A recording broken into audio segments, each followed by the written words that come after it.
Hello, good morning, नमस्कार। मैं निशा Trivedi Gurukul competition classes के इस यूट्यूब चैनल पर आप सभी का हार्दिक स्वागत करती हूँ।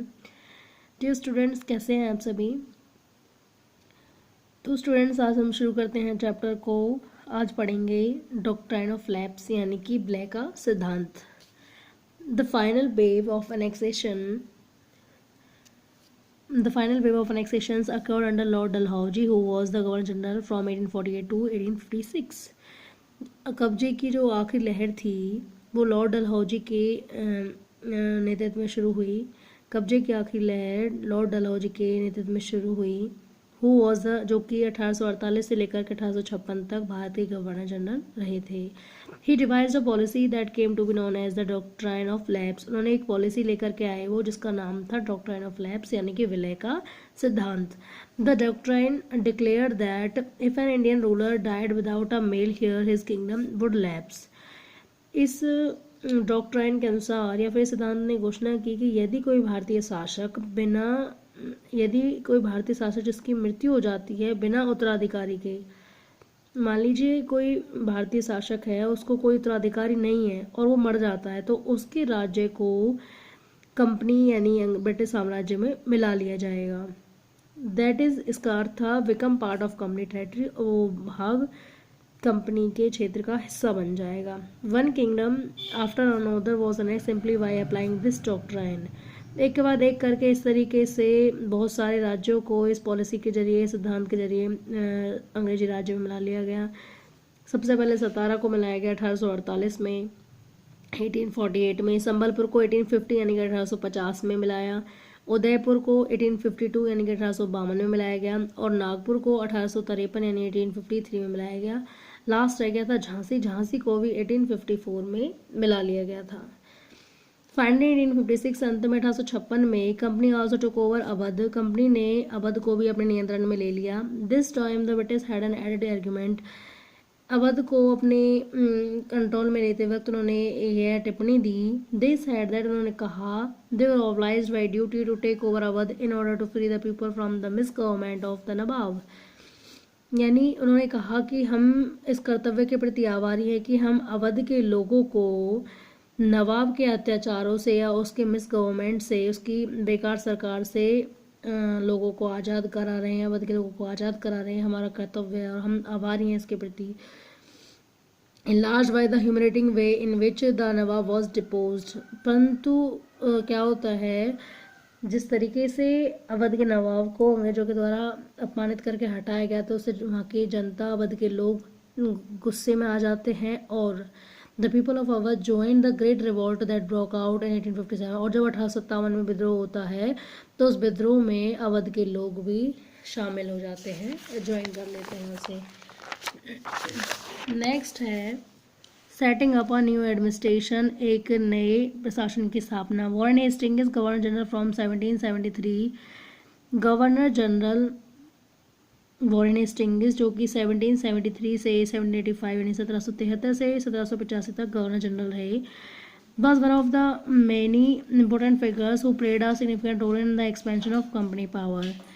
एक महत्वपूर्ण व्यक्तित्व थे जिन्होंने कंपनी की शक्ति के विस्तार में महत्वपूर्ण भूमिका निभाई थी। By his time the company had acquired power not only in Bengal। उनके नेतृत्व में कंपनी ने न केवल बंगाल में बल्कि बॉम्बे और मद्रास में भी अपनी सत्ता प्राप्त की, अपना कंट्रोल, अपनी पावर को स्थापित किया। British territories were broadly divided into administrative units called presidencies.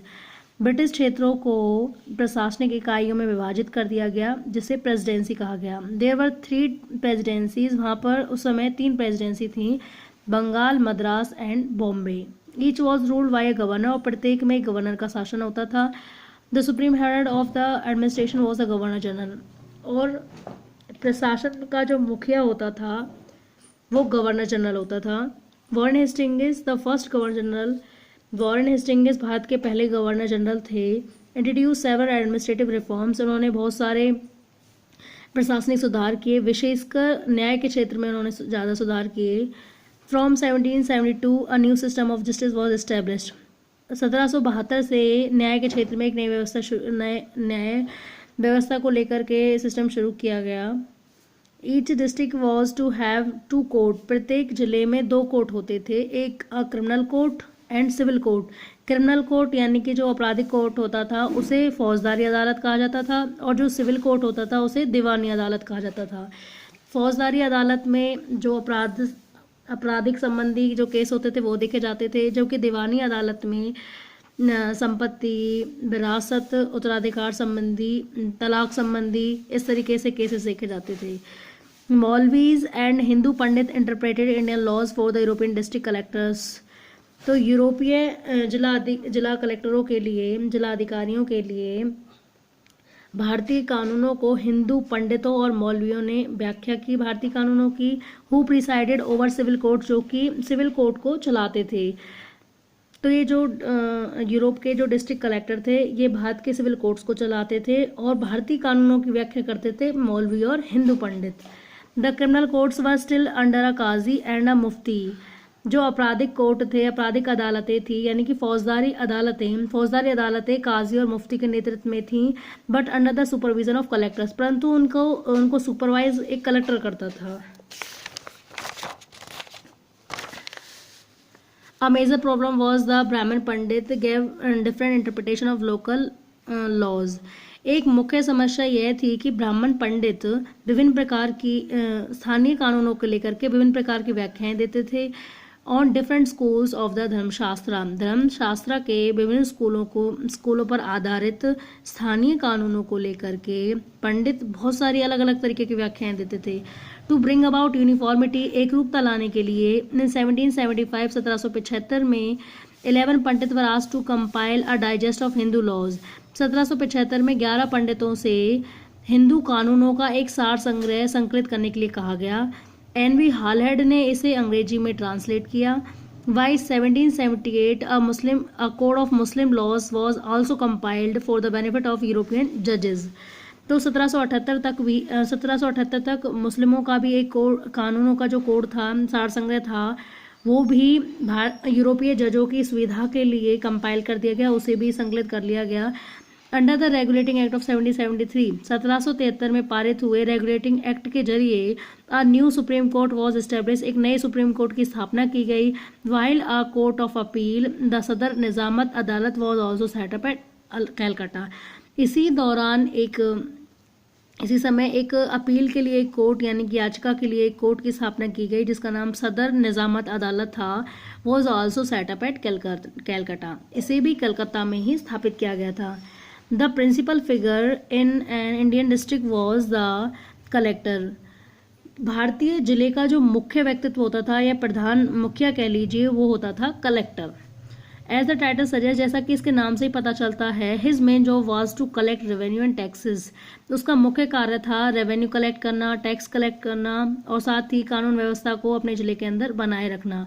With the help of जजेस, जज की सहायता से, पुलिस ऑफिसर, दरोगाज, जो भी पुलिस ऑफिसर और दरोगा होते थे उनकी सहायता से। His office the collectorate became the new centre of power and patronage.